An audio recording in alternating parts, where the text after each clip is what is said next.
Hey guys, AJ here back on the one for you. So guys, we all know that these 304s love the bad boys, right? Guys, they love to get with Nug Nug and Gavin, the starving artist, and Gerardo. You know what I'm saying? And guys, of course, Gavin and Nug Nug steal their credit cards, right? Crash their cars, right? You know what I'm saying? They get in an argument and all of a sudden Nug Nug hits them with a and then they break up with them. Nug Nug and Gavin start stalking them. You know what I'm saying? Guys, I don't feel bad for them. So guys, we're going to go to dumpster fire known as TikTok and look at some of these chicks complaining, whining about what happened when they were with some knucklehead. But before we do, guys, like, subscribe, drop a comment, because it really helps keep this channel going, guys. Check out my second channel, my locals, in the description, my playlist at the end, guys. And let's get into this. I can't find the video right now, but I seen this video yesterday of this girl talking about how her ex-boyfriend keeps door dashing and sending her stuff even though they've been broken up for a long time. And I feel like I want to add my lived experience to this because it's actually scary and crazy how many men do this. And like, I know the comment section was like, hee hee ha ha, like my ex only left me with trauma, yours leaves you with gifts. But like at the end of the day, this shit is petrifying. A little backstory here is my ex and I were together for a few years. We broke up in late 2021 with multiple restraining orders, domestic violence, the whole 9 yards. And it was just all around like not a great relationship. Very, very abusive, very, very manipulative. And after we broke up, my ex made these like fake Craigslist ads with like my name, my social media handles, the town I lived in, photos of me, videos of me, and people were constantly harassing me for sex because that's what Whoa!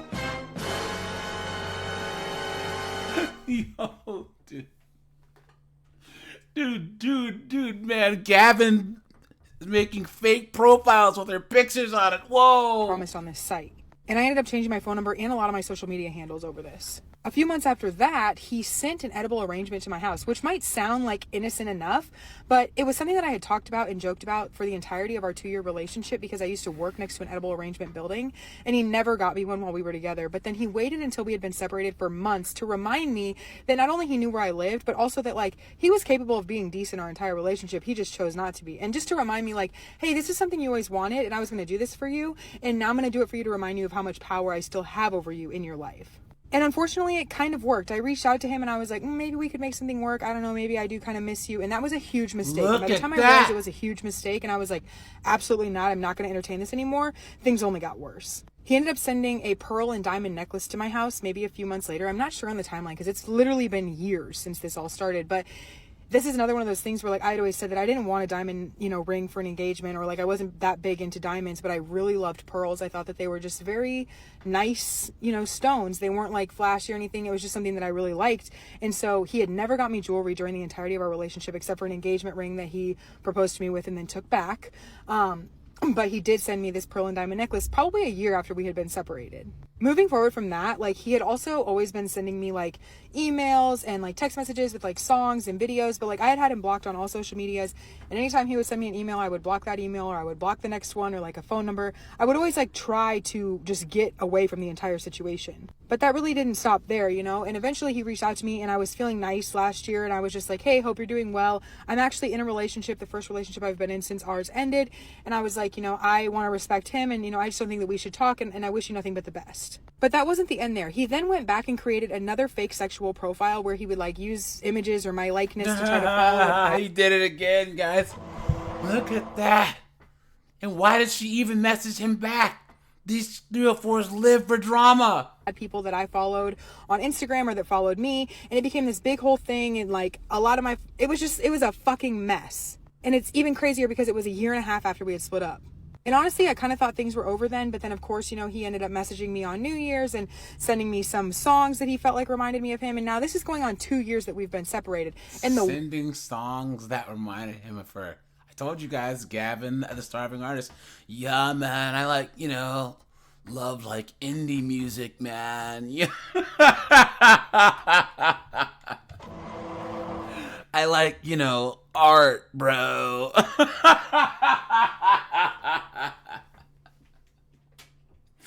Wearing his little hipster, like, newsboy hat. You know what I'm saying? Come on, having some goofy tattoo of, like, some indie band on his forearm. Chicks act like they They can't see red flags. Come on, man. The wildest thing, the absolute wildest thing just happened 2 weeks ago. This man created a Valentine's Day TikTok with photos of us from when we were together or when we were hanging out together and put it over like an I love you audio and posted it on his social medias. We have been split up for over 2 years at this point with no contact. Like, I have not responded to him since I told him last year, like, hey, I'm not interested in speaking to you anymore. Please leave me alone. I wish you nothing but the best, but seriously, leave me alone. Not to mention I'm still in a 5-year restraining order with him. Like, he's still not supposed to be contacting me. And like I said, I have been blocked on all social media, so I would have never seen this TikTok, but he literally sent it to me, to my phone number.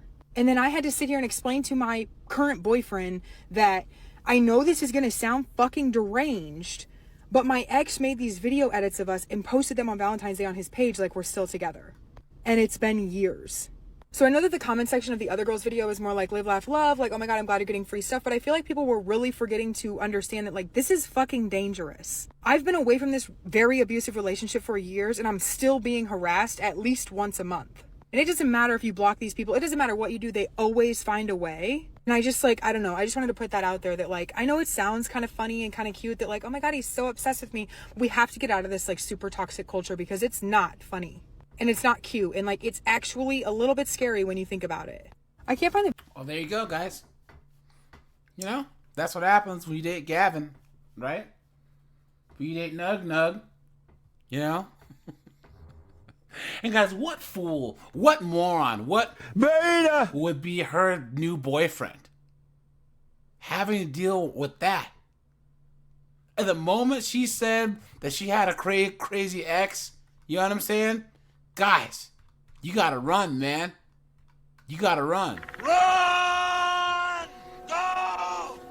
Get to the chopper! Hey guys, the first comment here says, my ex from 13 years ago would come into my place of work at least once a year to check on me. All these girls are all saying the same thing. Because guys are all dating all the same guys. You guys are hashtags. Hashtag ex-boyfriend. Hashtag abusive relationship. Hashtag DV survivor. Hashtag stay safe. Hashtag narcissistic. Hashtag women supporting women clown world. Hey guys. Okay. So let's talk about crazy ex-boyfriends, okay? Because I think mine really does take the cake, okay? So me and him started dating back in like 2016. We ended up moving in together around 2018. When we had moved in together, it was so crazy because we had moved in like on a Thursday or Wednesday or something. And then that Friday I had work at night. So I was getting ready for work, whatever. He was like kind of like giving me a little bit of attitude. Obviously I could tell that he didn't want me to go, but we just got a place together. Like, if anything, I need to bust my ass even harder to make sure all these bills get paid, right?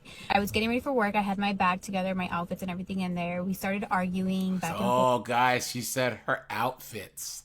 Outfits, plural. Guys, what do you think she did for a living at the time? If she's working at night with outfits in a bag, I guarantee she came back with a lot of small bills at the end of the night.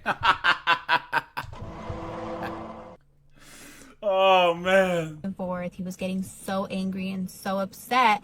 So we started arguing back and forth, and he got so violent that he had snatched my bag out of me, started getting my outfits out of my bag and my clothes, and ripping my clothes up so I wouldn't be able to go. And he got my phone. He broke my phone. I tried to leave the apartment. Look at he that. wouldn't let me leave. And so I was just so drained. And so I was just like, you know what? I don't want to fight with you. I think we just need, some time apart. I'm done fighting. I'm tired. I'm exhausted. Like, my friend lived in the same apartment complex as me. I was like, I'm going to just go to so-and-so's house. Like, I'll be back. Like, don't worry. I'll be back. But, he was very like hesitant on letting me leave because I was wearing a white shirt and there was blood all over my shirt and I had braces at that time. And so I had marks on my face. Like, it looked really bad and he was really scared of letting me leave. And so finally I had convinced him to let me leave. And so I left. I had my chanclas on and nothing else. I ran to my friend's house, knocked on her door. She opened it and she was just like, oh my God. She's like, are you okay? What happened? And I start crying and I'm like, no, we were fighting. He's fucking crazy. I'm so done. I was I was just in shock. I couldn't even believe I was in a situation like that. Like, she was like freaking out. She's like, come in, come in. She made me a cup of coffee. I'm sitting there as I'm telling her what's happening. I'm like, you know what? Can I borrow your phone? I'm going to, you know, text him and let him know, like, I'm done. I don't want to do this. Like, and she's like, yeah. And so, she gives me her phone and I text him. I'm like, hey, this is, you know, so-and-so. I just want to let you know I'm done. I'm not ever going back. And like letting him know, you know, just, I can't believe this happened. You're not who I thought you were. Leave me alone. I never want to talk to you ever again. And that was kind of that. And so I'm sitting there and I send the message. I give her phone back and I'm sitting there talking with my friend and the front door is locked, right? Just because I was like, what if he comes over here? I was like so scared. This guy straight walks out of her room and I was like, me and her just look at each other so scared and in shock, like, how in the hell is this man even in your apartment right now? How did he get in? And then come to find out, he got a razor, found out her room window was open, went to the room window, sliced the screen, came in through the window, opened the door, came to her living room, grabbed me, threw me on his shoulder and was like, we're leaving right now. Took me back to the apartment. And I just remember I was just in, like, I've never been through something so traumatic when it comes to a significant other. Now, guys, the first comment on here says, guys, I've been following this chick for a long time. Update. They're back together. She forgave him.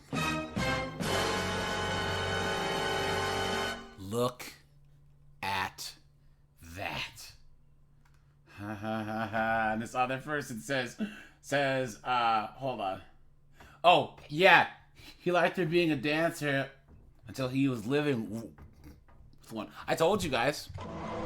I told you. Just call me Jay Stradamus. I knew it. Come on, dude. She was coming back with whole duffel bags full of ones. You know what I'm saying? Look at that, guys. And their hashtags. Hashtag toxic men. Hashtag traumatized. Hashtag live and learn. Come on, man. Clown world. The first day that I moved in started. The abuses started with explosive anger, throwing things, the threats. It caught me off guard because I didn't see that before. I saw Please. maybe little signs. Hold on, guys. Guys, do you honestly believe that? Do you honestly believe that she didn't see any explosive anger? Guys, come on. You've been had. You've been took. You've been hoodwinked. Bamboozled. Led astray. Run amok. Before, but you don't think that I could really get that bad. When it happened, I just figured it's just a one-time thing. It was a week before Thanksgiving. It just got to a point where he was getting too comfortable putting his hands on me, too comfortable disrespecting me verbally, disrespecting my mother. It was just really bad. It was a night where he was just drunk and, you know, he spit on my face, he pulled my hair, and, you know, he stayed on the couch and I was in the room. And I remember staying up all night looking for shelters in Fort Worth because I don't know anybody in Fort Worth for real. And the manager that knew both of us, he knew about what was going on, but he wanted to stay out of it. I felt like I couldn't even reach out to him. You know, not even my family back home knew what I was going through. Nobody knew. I just remember a thought running across my mind. How is it that I feel safe with the same person that I'm afraid of? And that's when I realized that I was in a cycle. I was like, this is abusive and I need to leave. I didn't know when, I didn't have a plan, I had nothing. The next morning, he had left to go get a haircut. He acted as if nothing happened, of course. He asked if I wanted to go with him and I said no. I stayed at the apartment and I packed a little bag and I just went straight for the airport. And I sat at the airport for like about 2-3 hours. And I got on the phone with my best friend, told her everything that happened, just looking for advice. What do I do? The first day. And that's what happens when you date Gerardo. Right? You know? These chicks think these guys are cute. They think that they're, you know.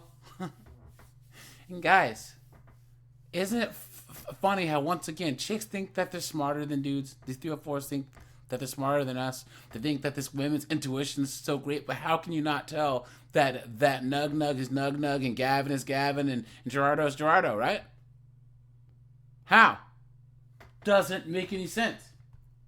And guys, her hashtags. Hashtag DV Survivor. Hashtag DV Awareness. Hashtag Narcissist. Hashtag Healing Journey. Hashtag Motivation. Guys, don't feel bad for these knuckleheads, dude. Don't do it.